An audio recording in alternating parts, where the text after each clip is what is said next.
Right, let's dive into something pretty fascinating today.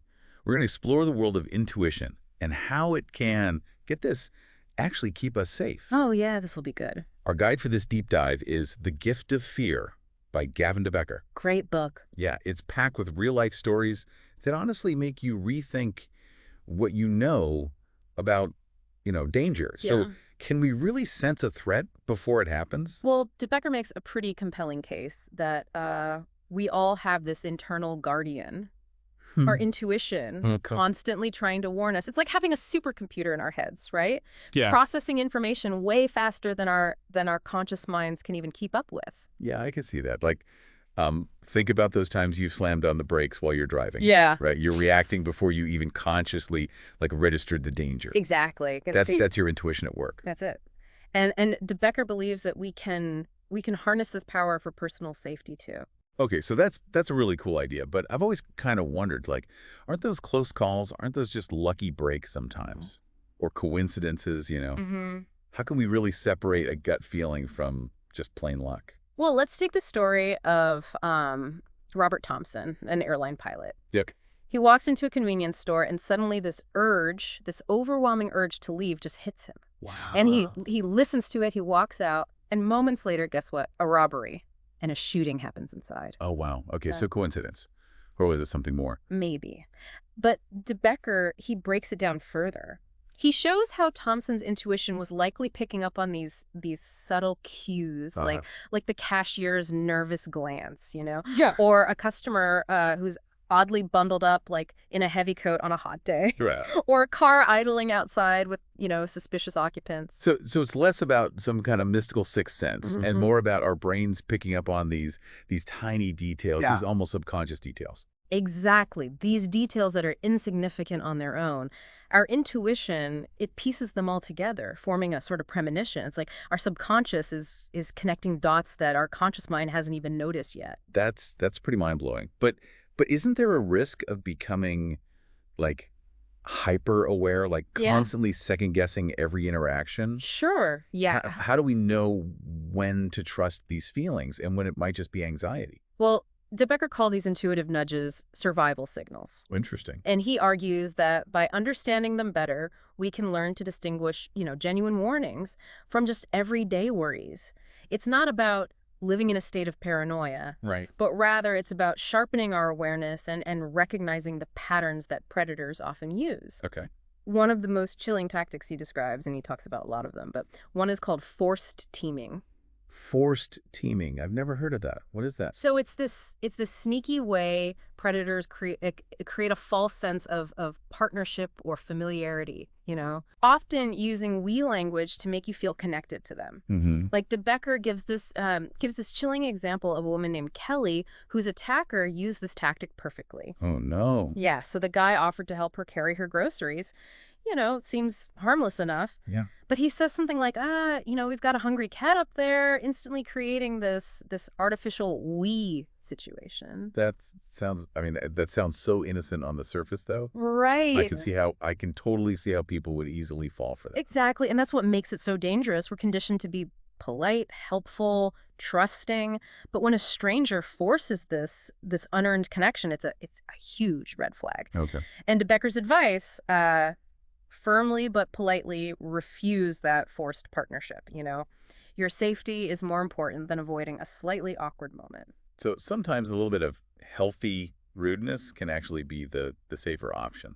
Think of it as assertive politeness. You can decline someone's offer without being aggressive or confrontational. Yeah. Your intuition is telling you something's off, and that's valuable information. You shouldn't ignore it. All right, I like that. But what about those people who claim they just aren't intuitive? Yeah, I was just going to ask that.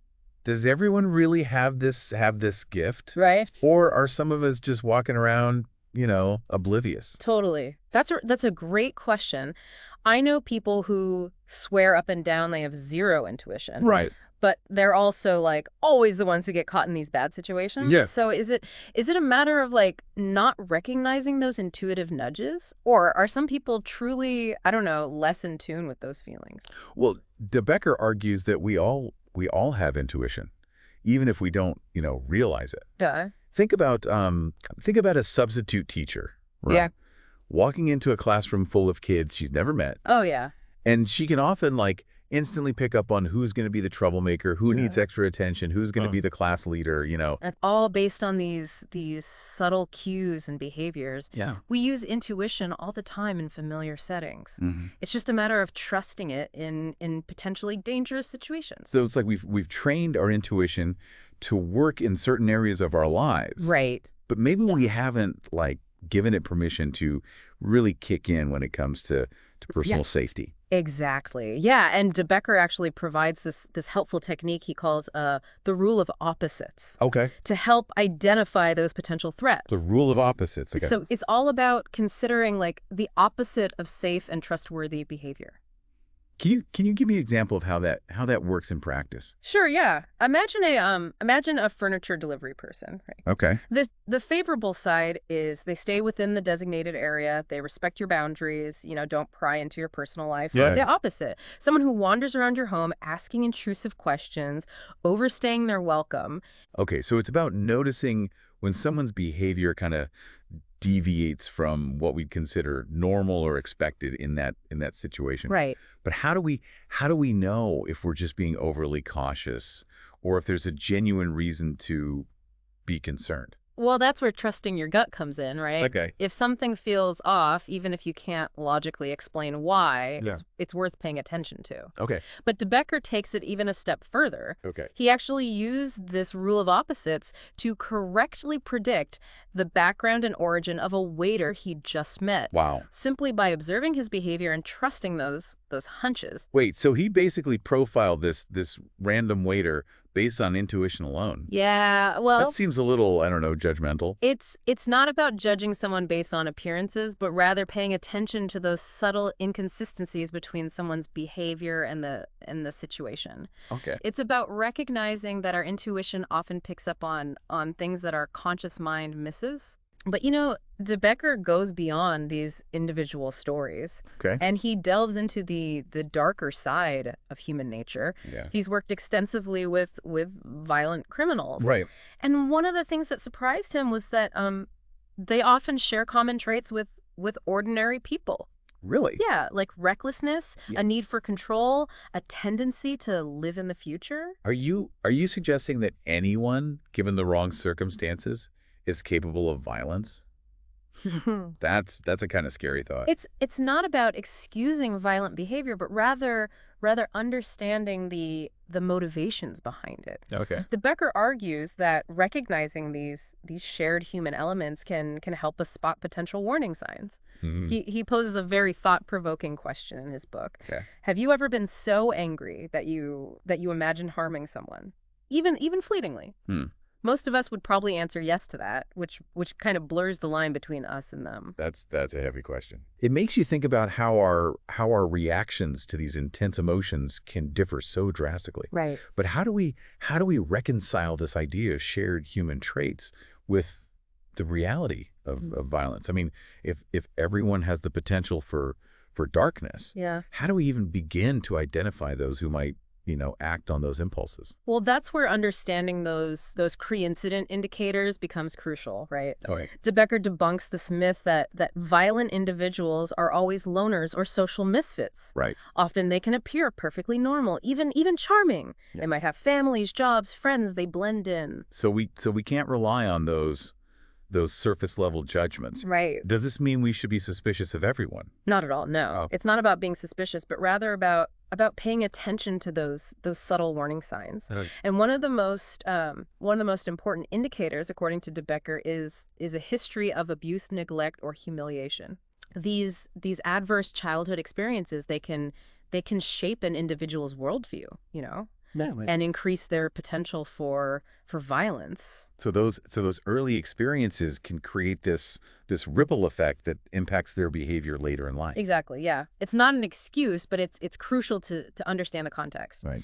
He also points out that many violent individuals, they share this tendency to live in the future, Okay. constantly planning and strategizing, almost as a way to to exert control over an environment that previously felt chaotic or unpredictable. So it's like they're trying to overcompensate for that lack of control they experienced earlier in life. Yeah, it's possible. But if we're focusing on these deeper psychological factors, how do we actually translate that into recognizing like tangible red flags? Right. Are there specific behaviors we should be watching for? Well, de Becker highlights a few key things. Okay. One is a strong need for control. This often manifests as manipulation, aggression, or even violence, as they try to manage their environment and the people in it. Got it. Another is a lack of empathy or conscience. Okay. You know, they might not experience guilt or remorse in the same way others do, Yeah. which can make it easier for them to inflict harm.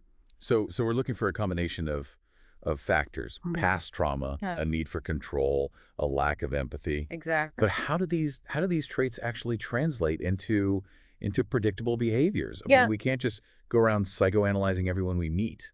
Of course not, no.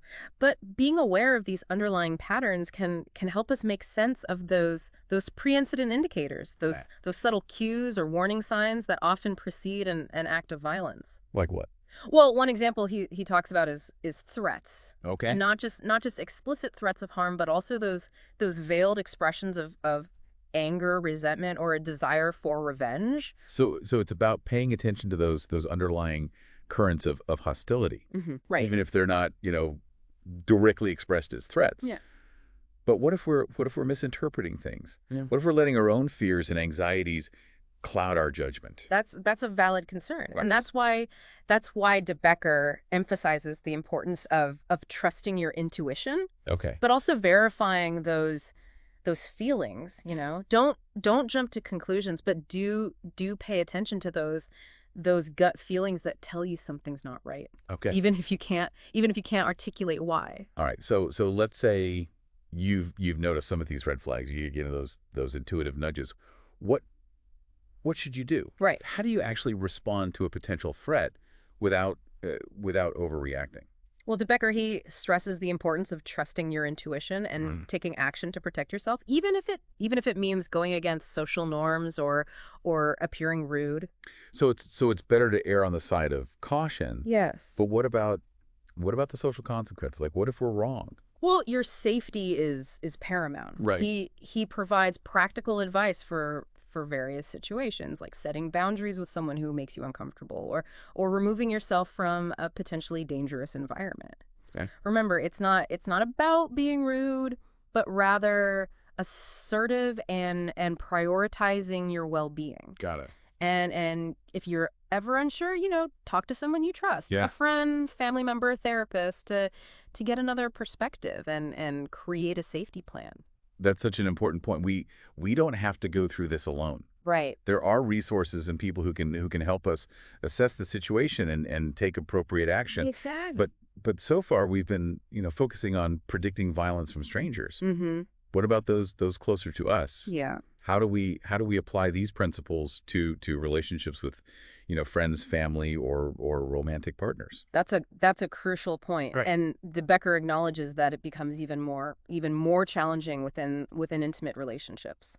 Those same principles apply. Yeah. Paying attention to warning signs, trusting your intuition, taking action to protect yourself. Right. But it's harder to separate those red flags from the normal ups and downs of a relationship. So it's even harder to discern those genuine concerns from unnecessary paranoia. Yeah. Especially when there's like love, history, and the sense of obligation involved. Sure. How do we navigate those situations? De Becker emphasizes honesty and open communication. If you're feeling threatened or unsafe in a relationship, it's crucial to express those feelings to someone you trust. Right. Getting that outside perspective can help validate your concerns and create a safety plan. Remember, you have the right to protect yourself regardless of the relationship. This has been such an eye-opening conversation. Yeah, it's been good. It's not just about personal safety. It's a deep dive into human behavior and the power of our own intuition. Right. But is it all doom and gloom? Are there any positive takeaways from de Becker's work? Absolutely. Yeah. One of the most empowering messages is that intuition is a gift, not a curse. Okay. It's this incredible internal guidance system that's constantly working to protect us. So instead of fearing our intuition, we should embrace it. Exactly. Yeah, it's about shifting our perspective, Yeah. recognizing that those gut feelings are valuable sources of information. Hmm. It's about becoming active participants in our own safety Okay. rather than passive bystanders waiting for something bad to happen. Right. We have this innate capacity for survival, a deep-seated wisdom that's been honed over millennia. Yeah. We are not helpless victims. We have the power to protect I ourselves. love that. It's about empowerment, recognizing that we have agency in shaping our experiences and protecting ourselves from harm. Yeah, But before we wrap up, is there anything else from De Becker's work that might help our listeners further cultivate their gift of fear? well, one of the most important points Becker makes is that intuition is constantly learning and evolving. So it's not a static Yeah. ability, but rather something we can actively develop and strengthen. Exactly. Wow, that's pretty cool. He encourages us to pay attention to those intuitive nudges, Wow. those subtle feelings, even when they seem insignificant. So it's about becoming more aware of those internal signals, Yeah. trusting them and allowing them to guide our decisions. Yes. And by doing so, we can create a more profound connection with our intuition, Yeah. sharpening its accuracy and enhancing our overall safety and well-being. Interesting. De Becker emphasizes that violence is a process, Yeah. a series of escalating steps that Mhm. lead to a harmful act. Right. So it's not just this sudden explosion, Mm. but rather a buildup of warning signs and missed opportunities for intervention. Exactly. And by understanding those stages, those pre-incident indicators, Yeah. we can potentially intervene earlier, Okay. disrupting that cycle before it reaches a critical point. Okay, this is making me think about those survival signals we discussed earlier. Yeah. Are those part of this escalating process? Yes. Those signals are often early indicators that something is amiss. They might be subtle at first, Right. but there are intuition's way of alerting us to potential danger. So it's like those signals are little flags waving at us, trying to get our attention. Precisely. And the more attuned we become to those signals, the better equipped we are to recognize the escalating stages of violence and take appropriate action. This is giving me a whole new perspective on personal safety. Yeah, it's fascinating stuff. It's not just about, avoiding dark alleys or learning self-defense. Right. It's about cultivating this inner awareness, this gift of fear Mm-hmm. that can help us navigate the complexities of human behavior. Exactly. It's about becoming active participants in our own safety Yeah, rather than passive bystanders waiting for something Yeah. bad to happen. I agree. I love that idea. It's about empowerment, about recognizing that we have agency Yeah. in shaping our experiences Yeah. and protecting ourselves from harm. Yes. And it's about remembering that we're not alone in this, Yeah. We have this incredible internal resource, intuition, Right. that's constantly working to guide us towards safety and well-being. All right. I'm feeling inspired and ready to put all of this into practice. Good. But before we wrap up, Yeah. I want to go back to De Becker's powerful quote. Okay. You are an animal of nature. You are not easy prey, so don't act like you are. Mm. What does that mean to you? Well, that quote, it encapsulates the essence of the gift of fear, right? Hmm. It's a reminder that we possess an innate capacity for survival, a deep-seated wisdom that's been honed over millennia. Yeah. We are not helpless victims. We have the power to protect ourselves. So it's about reclaiming that primal instinct, that inner strength that allows us to sense danger and take action. Exactly. It's about recognizing that we are not easy prey. Right. And by embodying that belief, we become less vulnerable to those who might seek to harm us. Wow, that's such a powerful message to end on. Yeah. It's about recognizing our own strength, trusting Yeah. our intuition, and embracing the gift of fear as a guide toward a safer and more fulfilling life. Yes. And it's about remembering that this journey of self-discovery and empowerment is ongoing. Yeah, I like that. There's always more to learn, more to explore, and more ways to cultivate our innate capacity for safety and well-being. Thank you for joining us on this deep dive into the gift of fear. It's been a pleasure. We hope you've gained valuable insights and a renewed sense of empowerment. Absolutely. Remember, your intuition is a powerful ally, Yes. and by learning to trust and cultivate this gift, you can navigate the world with greater confidence and safety. That's right. Until next time, fellow deep divers, stay curious, stay aware, and stay safe. Wow, this deep dive has been truly eye-opening. I feel like I've gained this whole new set of tools for navigating the world with more, I don't know, confidence and awareness. Yeah. And I hope our listeners feel the same way. But before we wrap up our deep dive into the gift of fear, Mm. is there like a final takeaway, sort of like call to action that you think would be valuable for our listeners to really take with them? I think the most powerful message de Becker leaves us with is Yeah. that we can actually train our intuition, almost like a muscle, Okay. to become even more finely tuned in and detecting danger. So it's not about like being resigned to feeling afraid or constantly on edge, Right. but rather about harnessing that fear and using it to our advantage. Precisely. We can learn to recognize those early warning signs, those survival signals, and respond in a way that prioritizes our safety and well-being. It's about shifting from a place of reactivity to a place of empowerment. And that idea of empowerment really, really resonates with me. Yeah. It's not about living in fear, but about reclaiming our agency and trusting our inner wisdom. Yeah, I agree. We've all had those moments where we, ignored our gut feeling Oh yeah. and later regretted it. What if we could cultivate that instinct to the point where it becomes, second nature, Right. an almost effortless guide in navigating the complexities of human behavior. That's the exciting potential. The Becker he highlights, Yeah. he emphasizes that violence is rarely a sudden isolated event.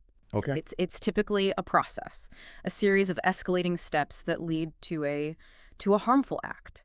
Mhm. And by understanding those stages, those pre-incident indicators, we can potentially intervene earlier, disrupting that cycle before it reaches a critical point. Those survival signals we've been talking about are those part of this escalating process? Absolutely, yeah. They're often the first subtle cues that something is amiss. Okay. It might be a gut feeling that something's not right, or an uneasy sensation, or a series of seemingly insignificant observations that, when pieced together, they paint a different picture. Yeah. The key is to pay attention to those signals, no matter how small or seemingly irrational they might seem. It's like those signals are whispers from our Yes. subconscious, trying to warn us of potential danger. Yep. But sometimes those whispers can get drowned out by our desire to be polite or trusting or to simply avoid an awkward situation. Right, and that's why De Becker, he encourages us to reframe our thinking about fear. Yeah.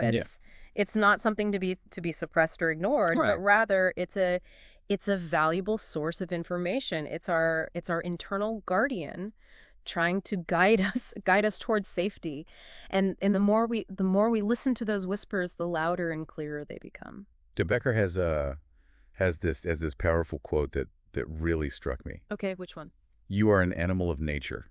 You are not easy prey, so don't act like you are. Yeah, that's a good one. What does that mean? What does that mean to you? To me, it's a reminder that we have an innate capacity for survival, a deep-seated wisdom that's been honed over millennia. Huh. We're not helpless victims. Hmm. We have the power to protect ourselves. And part of that power comes from recognizing our own strength, trusting our instincts, and refusing to be an easy target. That's a powerful way to look at it. It's not about being paranoid or suspicious of everyone, Right. but about reclaiming that primal instinct, that inner knowing that allows us to sense danger and take appropriate action. Exactly, yeah. It's about shifting from a place of fear to a place of empowered awareness. Hmm. And that shift can have a profound impact, not only on our personal safety, but also on our overall well-being. This deep dive into the gift of fear has been truly enlightening. I feel like I've gained a whole new set of tools for navigating the world with more confidence and awareness. Yeah, it's fascinating stuff. And I hope our listeners feel the same. Remember, your intuition is a gift, not a curse. By by learning to trust and cultivate this gift, you can tap into a wellspring of inner strength and wisdom that will guide you toward a safer and more fulfilling life. Thanks for joining us on this journey of discovery. Until next time, fellow deep divers, stay curious, stay aware, and stay safe.